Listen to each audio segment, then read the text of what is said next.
Are you ready to embark on a journey of success?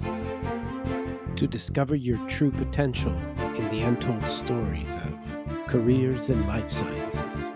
Welcome to Pathfinder by the Purdue Institute of Inflammation, Immunology and Infectious Disease. With your host, Tommy Soares, discover the untold stories of industry scientists and unveil the secrets to excelling in your career.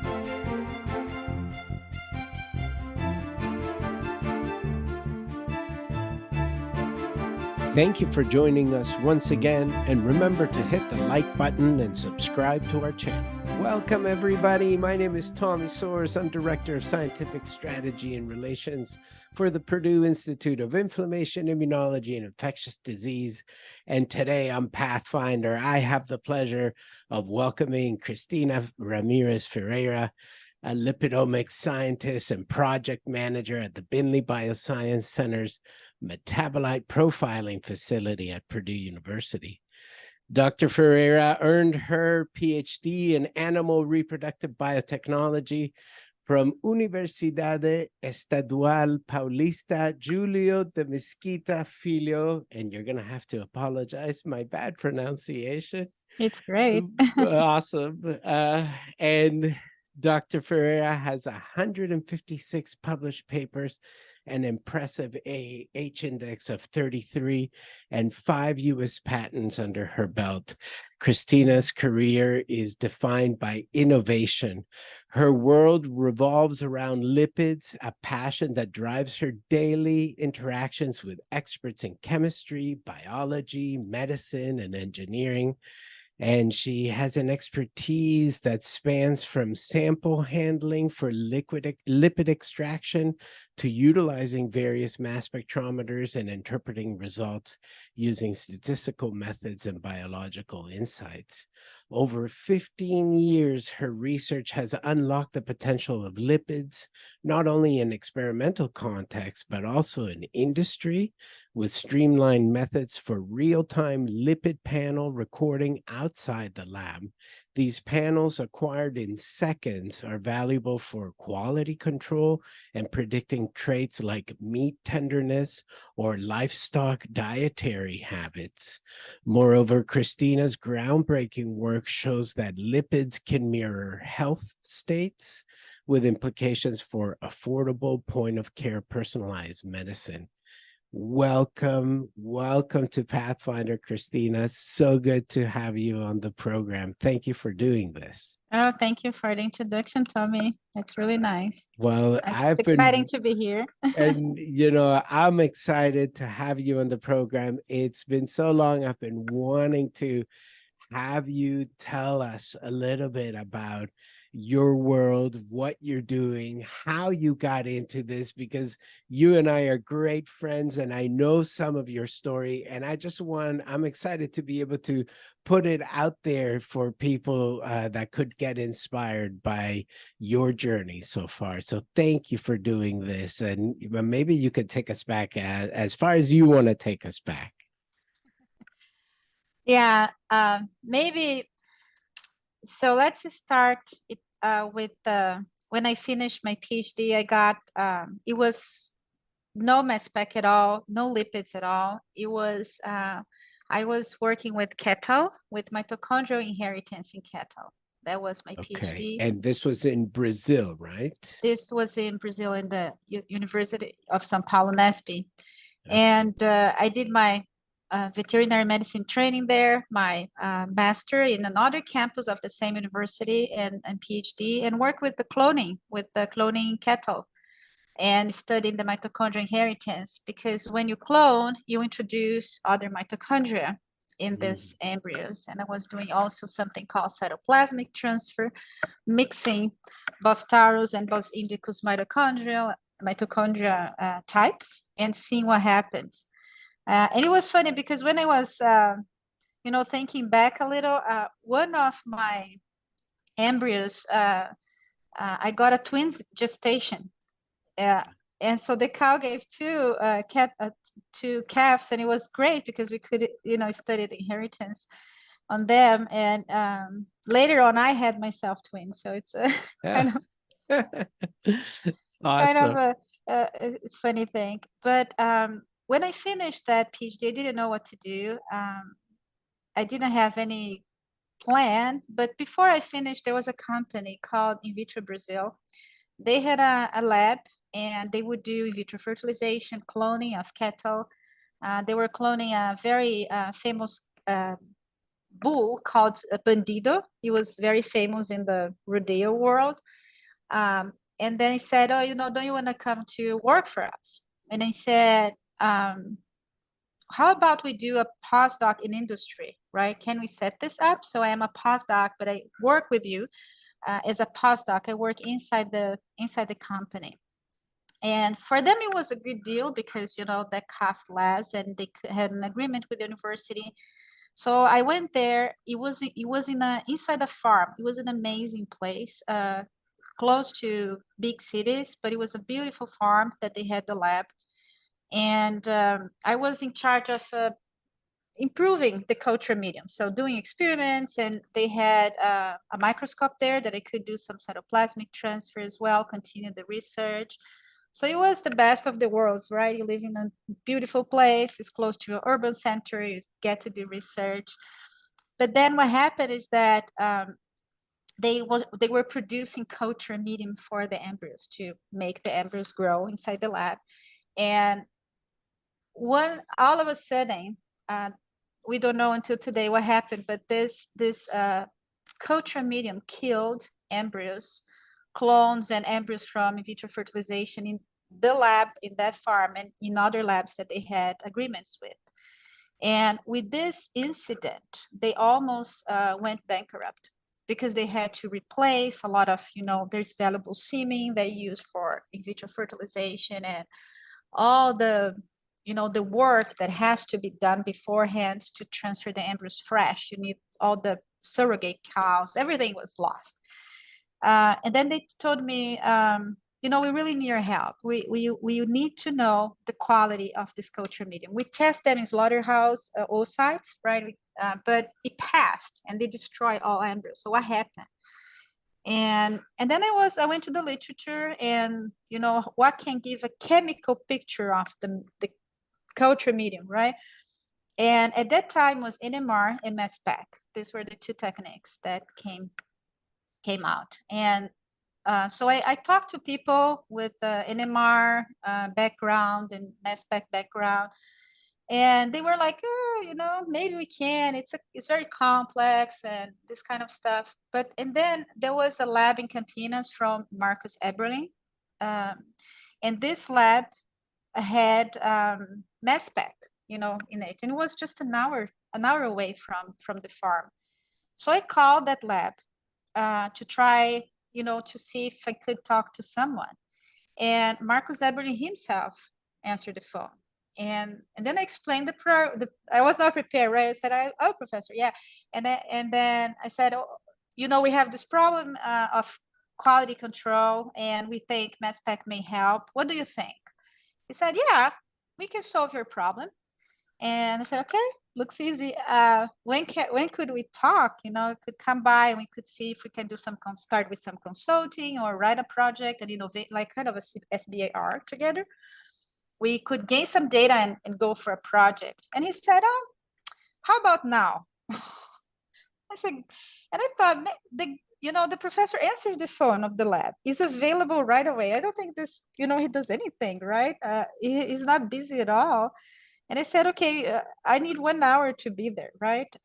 So I went there. It was an amazing laboratory, full of people, very lively. He just is the person that is just there all the time, right? He's just very on top of things and hardworking. So I started coming in the evenings and working with one of his students. We had a consulting agreement. We got some data. We wrote this version of Brazilian SBAR. It's called PIP. It's a innovation in between companies and the university, and we got it. And then I got to understand a little bit more about mass spec. And in a few months, I said to the company, look, I really want to do this technique. I think it's really powerful. and I'm going to stay there at the University of Campinas, and I'm coming here for samples and this kind of things. But we have the project. I'm paid under the project, so I'm doing the project. And I started going to organic chemistry classes, mass spec classes, and looking at things. And that's how I got into mass spec. And even though we looked at metabolites for that project, and the company ended up getting very good information and being able to expand their business to even other continents based on that project. It was for me the entry to the mass spec world. And then when the project was finished, I said to Eberlin, so I want to stay in your lab. How can I, what can I do? And he said, well, we are working for Petrobras. It's the oil company in Brazil. I have a Petrobras scholarship. Do you want it? So like, can I do that? I said, yeah, you can. You just don't tell them you're a veterinarian. Just do it. So I worked for 6 months for Petrobras. We went to Rio de Janeiro in their site. We had, heavy oil analysis with a very high mass resolution spectrometer that they funded for the lab. It was awesome to learn mass spectrometry.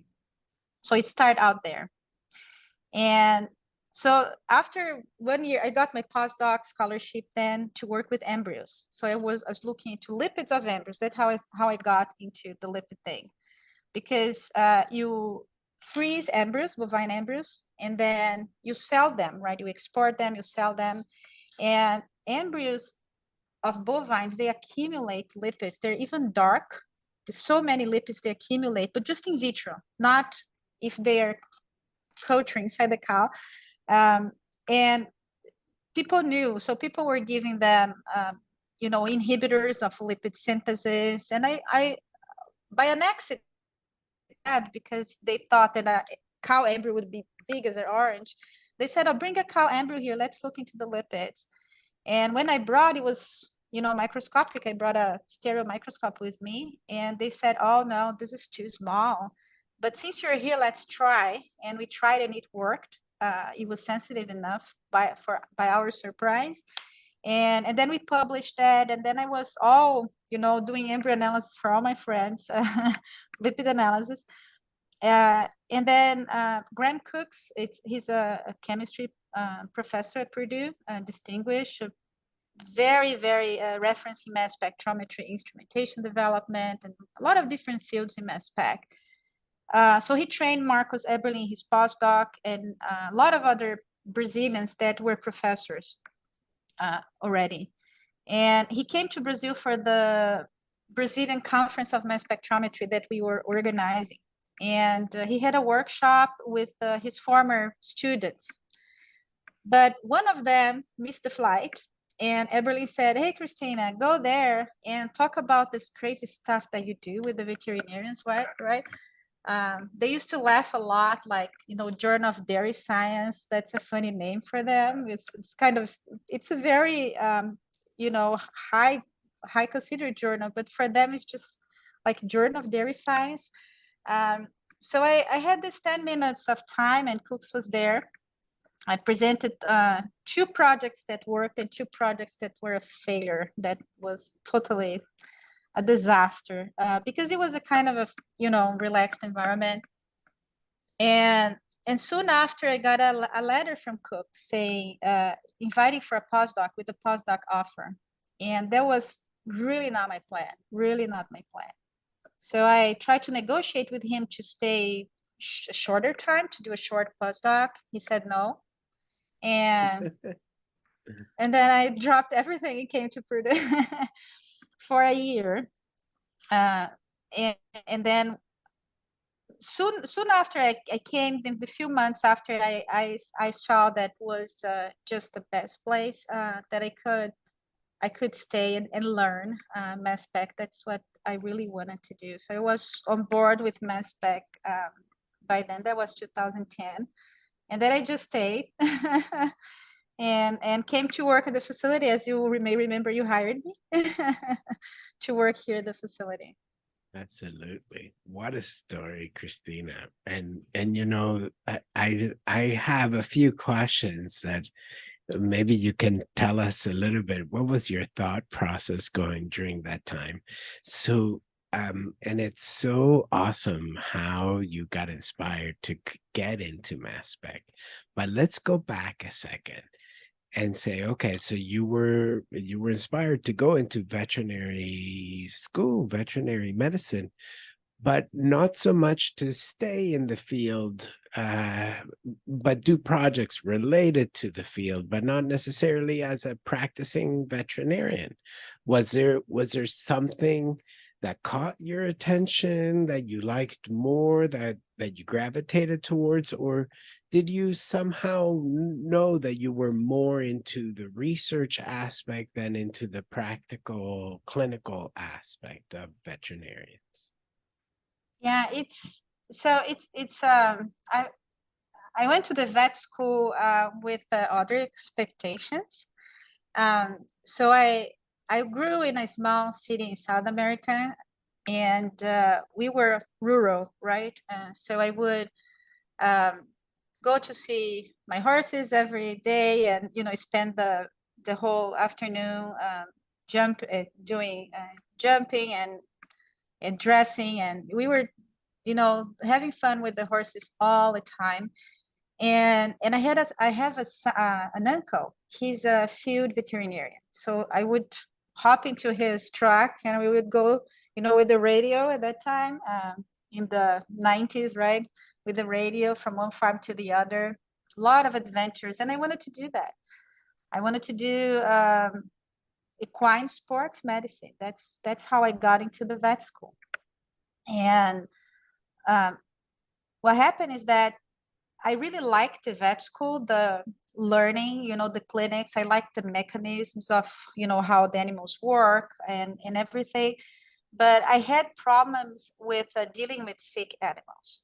It's just that I felt miserable. So someone like this cannot be helpful, right? You need people that can do the job, not people who are staying there and suffering, right, together with the animal. It doesn't help anyone.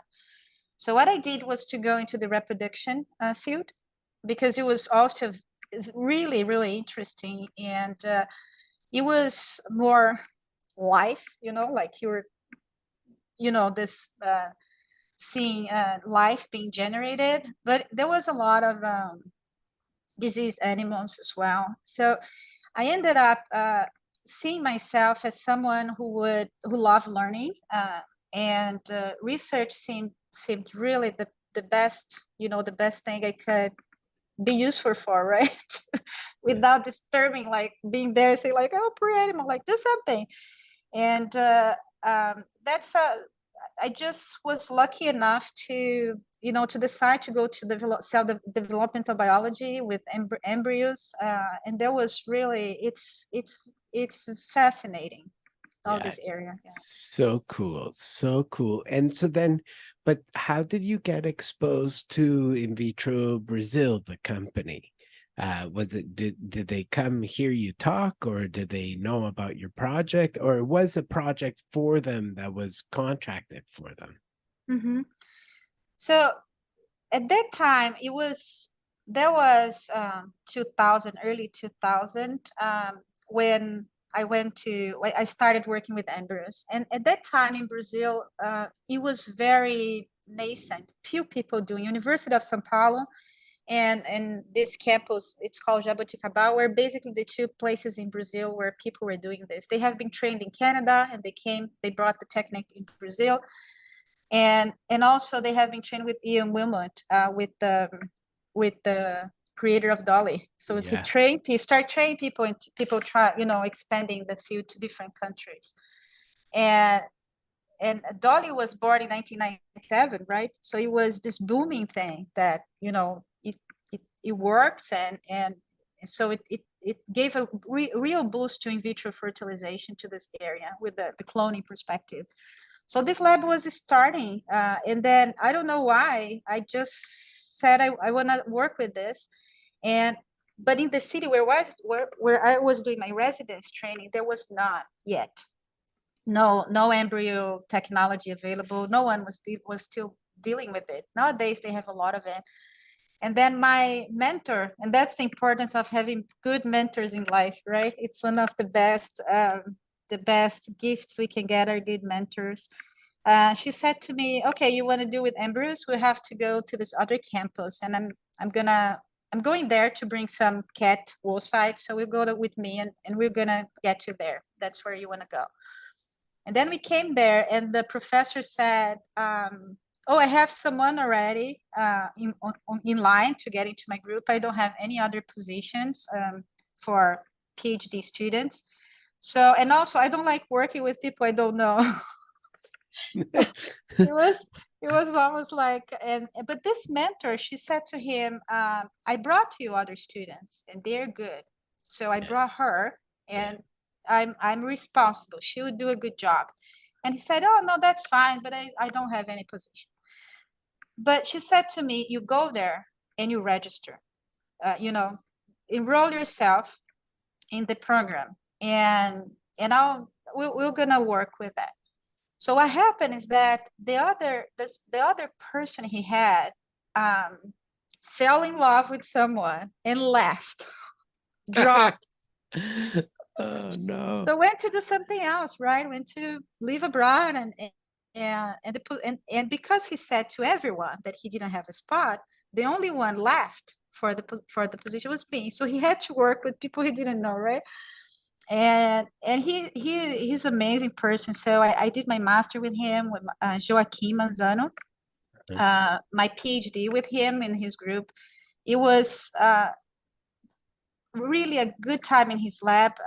The colleagues are good friends until nowadays. We were very, very close. And then everyone got to know themselves because it was a small group, right? São Paulo, Jaboticabal. And that's how the people start getting entrepreneur, getting out of these groups and founding companies. They knew everyone. They knew everyone by name. So when they one of them, I think there were 3 or 4 companies at that time. When they knew anyone that was graduating, they would, offer. And that was, I was just lucky to be at this time when it was easy to, to get an offer. That's great. And so it was an offer, but really to do this postdoc as you described it, or it was an actual job, a researcher job? It was a lab job. They wanted someone to run their lab, to be their lab manager and this kind of thing. I said, no, I'm not. I'm doing research. And at this point, I was already seeing myself as someone that would really spend time, doing research. I want to go back to the university, and that's why I didn't want to miss the opportunity because it was an excellent lab. They were doing top work and research also that was so much needed. So it was just another, strike of luck that they accepted that I could learn in their lab. I had to sign a lot of NDAs, right? But it was fine. Yeah. That's great. And so you were actually running the lab itself, or were you part of a broader team? Tell us a little bit about that time. Yeah, I was part of the team. So I didn't want to run the lab because clients, and it's you don't do anything else besides running the lab. So I was doing a testing for them. There was the main lab, and there was they adapted a kind of a dairy setting to the lab. So there was one side was the commercial lab, and the other side they had a lab where they would do cloning. But the cloning they were bringing people from Argentina to do the cloning for them at that time. And they had the microscope and everything. So I was doing my in vitro testing in that lab, using the incubators, everything they used when they were doing cloning.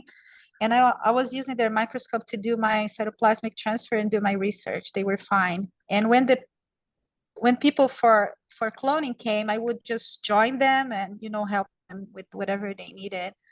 So it was very convenient for me to get to be there and do whatever I wanted. But it must have been a great learning opportunity. Tell us a little bit about that time and the energy and the learning experience that you had. Yeah, they were trying to pull me into the lab routine all the time, right? So someone would, for example, be sick, and then I would cover this person, so I would learn their routine, or and as it happens in industry, right? Sometimes I had all my oocytes and embryos, everything to do my micro manipulation, and they would say, "Hey, we really need you because we have clients services," and then I had to drop everything. So that's something that started. Even though I understand the value, I also started, seeing that, industry was something that you have to have a lot of compromise being researching, second as your second goal. And also they started trying to do some in vitro fertilization in sheep. So that was fun. So we would go, and you have to do surgery on them for that. So you get the young ones, you super ovulate them, you get their ovaries out, and then you puncture the ovaries, you get hundreds of oocytes, and they're like few months old, but that's the best time to super ovulate them. So we would get them and bring to the lab, fertilize and transfer the embryos. That was fun also, but that started also, and then they start selling the service, right? And who was doing? So I was getting to farms all the time. So I was feeling pulled to the commercial side. And not that it was not fun, it's just that, I just want to learn. I just want to do research. I had ideas, I want to try them.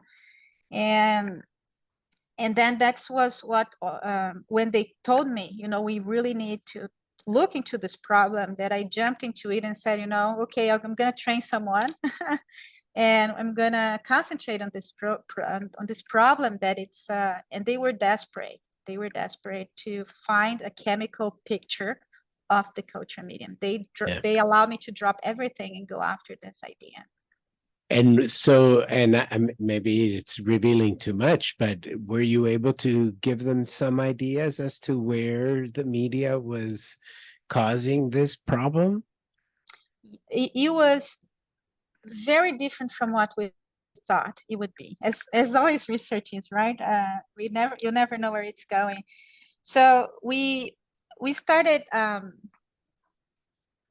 getting sampling culture medium, do the slaughterhouse, and then you have slaughterhouse, like you have this, oocytes converting into embryos, and then if you have a certain amount, at least 30-40%, it's approved. So some of them got like 20%, and then the culture medium is not approved, right? And then we would save all the samples, and our only control at that time was this slaughterhouse, pH, this kind of stuff, very simple. And I think they would send for osmolarity test as well. So we had this few, information, and then we brought to the mass spec, and it was fun. It was interesting because we always get the same profile. You could see the metabolite, same profile. And then Eberlin said, gosh, that thing is indestructible, right? It's super stable. Can you cook it? Like heat it, cook it, because we need something that is our control to see changes, right? Yeah. So we heated, I think it's 65 Celsius degrees for a couple of hours, and then, well, everything was changed, right?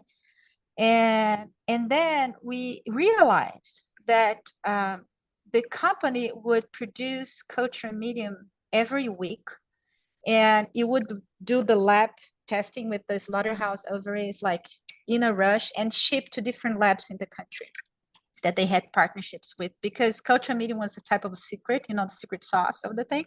Yeah. And then he said, it's super stable. Like, you don't need to do every week, right? They would put the culture medium in a nitrogen atmosphere and let them refrigerate it.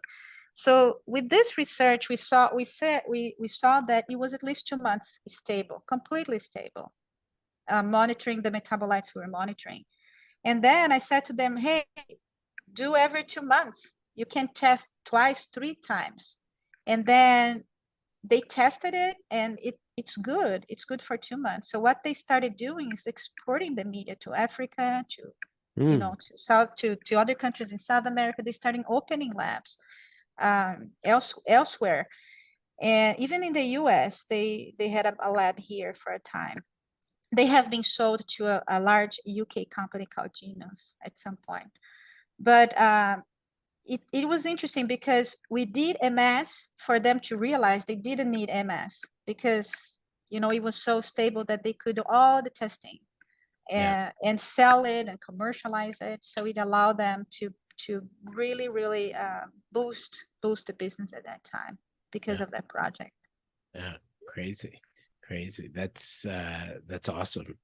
And Christina, so you know, one thing that I've always admired about you is your focus on research and your natural curiosity to always ask questions, to always be willing to do a little project, a little experiment, a little, you know, uh, tell us a little bit about how that curiosity has continued to propel you in this field of lipidomics. And tell us a little bit about lipidomics. What are we talking about here for some of the audience that don't know what lipids are? Maybe you can give us a little bit of a background there. And then how has this natural curiosity of yours maybe taken you further down the line in this field? Oh yeah. So first, I have been very, very lucky to, you know, be in the labs and in the groups I have been, because this has been the main driver, right? That's the people you work with that you learn from. So it's lipids it was another good timing field to be in because it's booming, right? We see it growing and growing. So there is a lot of interest in this field because lipids are signaling molecules, are hormones, right? Are inflammation drivers, are cancer drivers. So nowadays it's incredible all the things that lipids have been related to. But what the it was not always curiosity that drove my progress with lipids. It was also difficulties and challenges. So I stayed as a postdoc in Cook's lab for almost 5 years, right? We started. He had a project that he asked me to help writing for the Fox Foundation of Parkinson's disease, and he said, "Okay, let's propose to do a biomarker search for them." With 2 microliters of cerebrospinal fluid, but using paper spray. And I thought, wow, poor student who will work with that, right? That looks really, really challenging. But I wrote and I drafted, and you know, he improved. He trained me very well, also in grant writing. Very patient to, you know, go to multiple iterations. So, and he got this project funding. It was the size of an R21, more or less. And we started doing it with paper spray. And at that time, you know, we had full mass scan, which was not informative because cerebrospinal fluid is very diluted. It's a salty, diluted fluid. So we were not getting much signal. We tried high mass resolution. And then we started trying monitoring molecules. Yeah, and then you start being quantitative, right? You start making curves, and once he said to me, after like 6 months or so, he said, I don't think this is going well. It's not going to go anywhere. We may have just to give them back the money because they've raised the funding from families, you know, from people. It's not fair if we cannot deliver anything of value that we insist on that. Let's just, you know, recognize the failure. And then I started coming in the lab on weekends, just to try things out. Like every Sunday morning, I would just spend time in the lab, and there was also a friend from Graham Cook's, John Emmy. He had a spinal tap, a cerebrospinal tap collection over Christmas. It was 2012, 13. And then his doctor called us and said, hey, we have, John Emmy said you have an important research, and he wants you to have the remaining of his cerebrospinal fluid for this research. And then, he raised the bar, and Cook said, we need to make something work, because this is really, is really important. So we tried, and then once I was so clueless, I just got a bunch of ion transitions from the literature, hundreds of them, pile them, and run John Emmy's cerebrospinal fluid, artificial cerebrospinal fluid that we produced, and cerebrospinal fluid we would buy from companies. And that, instead of doing full scan, I was doing a scan of molecules and fragments, right? It was kind of a target thing, but it's a chemical profile. And that, when I run the multivariate statistics that discriminated, I could see the John Emmy, I could see the artificial, I could see the other people. And then I brought this to Cooks and said, I don't know if this total nonsense or, but it separates. What I did separated. And then I explained what I did. And he said, this is MRM profiling what you did. And we're going to move on with this for this project. So then we started, we showed them the results, and the Fox Foundation connected us with a doctor in Germany, a neurologist in Germany. And she shipped us 120 samples. No, first she shipped us 30 samples. We applied the method, we got good results. And then Fox has a biorepository called BioFind, and they gave us the 120 samples. So we ran them, and it was very good. We ended up publishing. We found things that are related to the disease. But it's a very challenging problem, because you don't have early samples, right? You have samples of people who are very, very late stages of disease, because the diagnostics itself may take a couple of years for people to be diagnosed. So it's very hard to get samples from early, early. Before the disease starts. Yeah. But so we didn't insisted on that, but because we could not get access to the samples. But when I was hired to the facility, Bruce said, this method you do, the MRM profiling, is good for lipids. We could implement it here and make a first pass analysis, because people are asking for lipidomics, and it gets very expensive to do just pilot studies, right? Because there was a lot of manual data processing, and this, factor in the cost. So we started doing this. It was 2016, and since then we did. I think I was pulling up. We have this 38 peer-reviewed publications with them, including the method that we have helped people get data at the facility, and this intellectual property that people have realized that there is a value. So with all this, years of running this method, it came to the obvious conclusion that this is a feasible method, because it's so simple, so easy to do.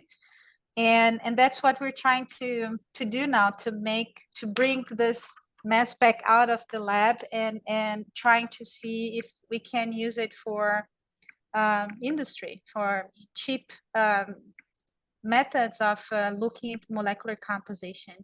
That is so exciting. And it's so cool to see you take it, from such a nascent state of, trying to figure out with these Michael J. Fox Foundation samples that, my gosh, it was like, I remember at that time that you were trying to get the needle out of the haystack, and it was so difficult. And it's so exciting to see you move it into so many different applications. I know we talked about Parkinson's. I know you've done projects in cancer.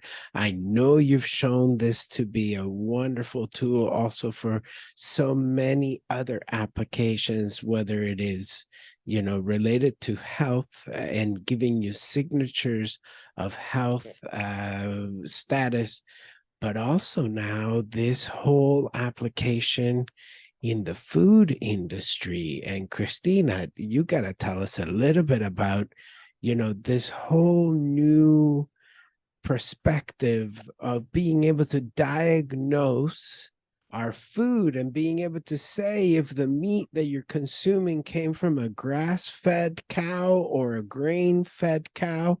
This is unbelievable. And being able to distinguish that, not only for this, but I can't fathom how many other applications like this for food safety, food security, and so on. Tell us a little bit about this and how you're branching off into this field.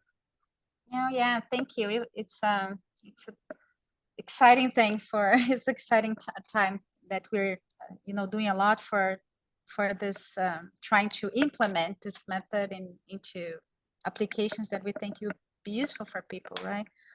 So it started by accident. It's many things, many other things.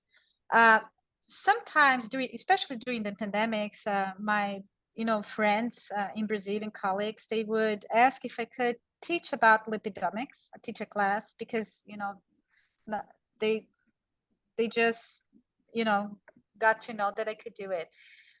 In one of these classes, there was a meat scientist there. And then after the class, he said, hey, I'm doing my postdoc with meat science, and I'm studying muscle physiology in grass-fed and pasture, in grass-fed and in grain-fed, in feedlot cows, or cattle. Can we analyze the lipids? Do you think it'll be interesting? And I said, well, that should, right? One moves, the other doesn't move. The diet is totally different. I think it's a good shot, right? To analyze the muscle, the lipids present in the muscle. And so he shipped samples, and he had animals growing at a higher velocity under pasture, lower velocity, and the same with grain. So he had these 4 groups: high efficient converters, and he was interested in looking at the lipid composition. So he got the analysis. Is a very smart person, Daniel Antonello, and then he sent the manuscript for review, as many people do. No users, if it's the technical language and everything is fine. And then there was this heat maps showing that pasture and feedlot, they were day and night, right, with the lipids. And we pay for that in the supermarket, right? We buy great grass-fed beef. And then I talked to a few people, and they said you should talk to them, and if they think that this is a value, you should talk to PRF, right? That's how you do, and it should be before the publication, because if this has value, you can explore, you can make Purdue on it, right?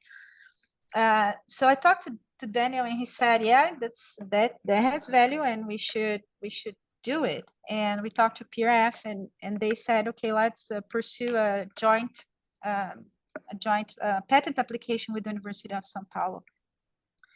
And during this time, he expanded this to see if we could pick up tenderness with lipid profiling. So he would do shear force and compare with the lipid profiles, and also pH, because when a meat goes dark, it's because the pH goes high, and then the meat gets dark. So if you could predict the pH of a meat, if it will get dark or not, so you can process it early.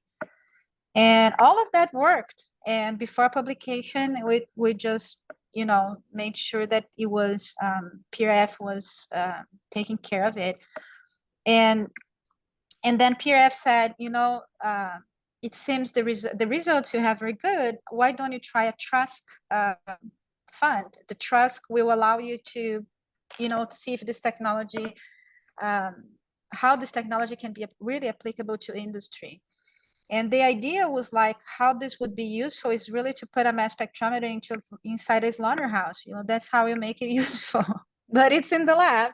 Yeah. And we spent it's many steps, maybe 6 or 7 steps, to process the sample, to homogenize them, to, use centrifuge. It's a liquid extraction, but it takes, it takes a couple of hours. And so we have to override it. We have to make a way, we develop a way that you touch your sample and the mass, it will go to the mass spec.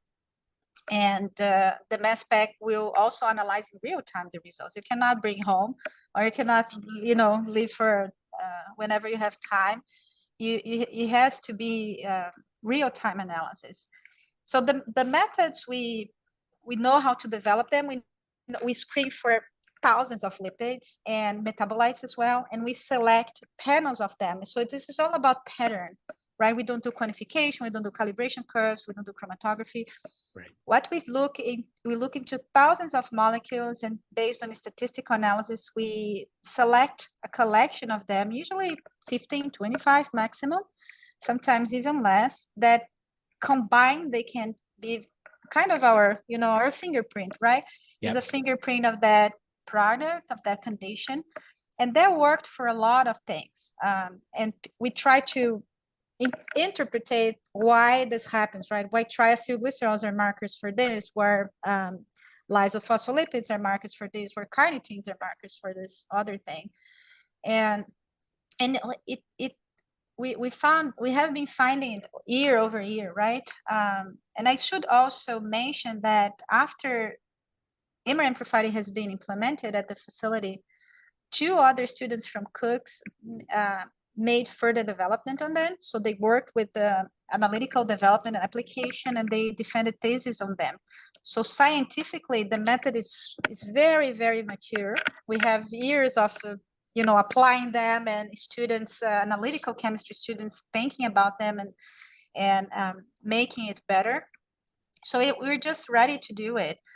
So we got this trust. So what we're doing now is working with the animal sciences to get the relevant samples, to understand what is important to them. And we have looking into technologies and try to develop our own ways also to not process sample at all, to do direct analysis and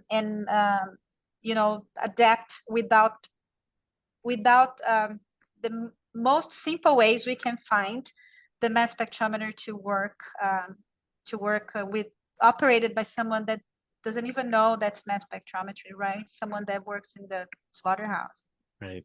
That's awesome.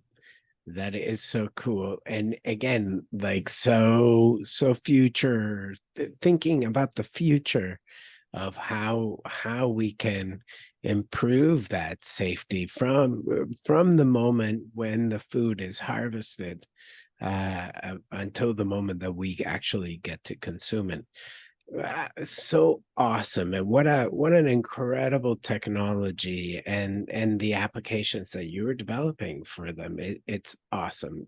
Christina, it just seems like your formula for success is just to keep on asking questions and not be satisfied with, okay, well, we had one application, let's continue going to see what else we can find.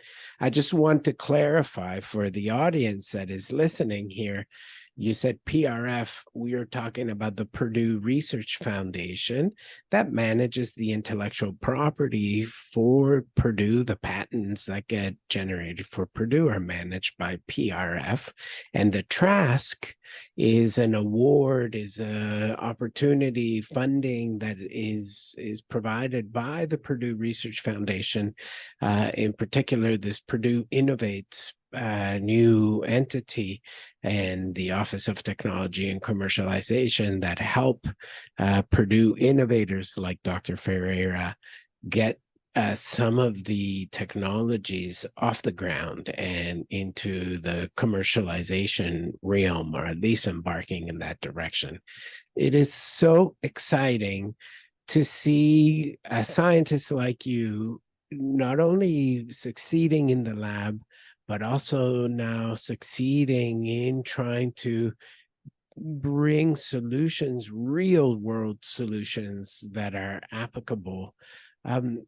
Christina, if you were going to give one last lecture about a way, how do you live life and make a contribution what would you say? What would you say to somebody who really wants to do or embark in this direction as you have?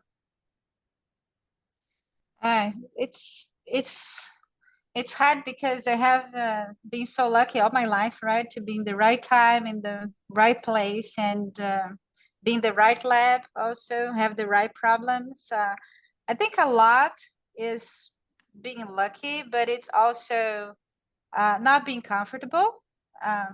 You know, if sometimes people said to me, you were almost getting a professor position in Brazil. Why are you going to dropping everything and going to Purdue for a postdoc?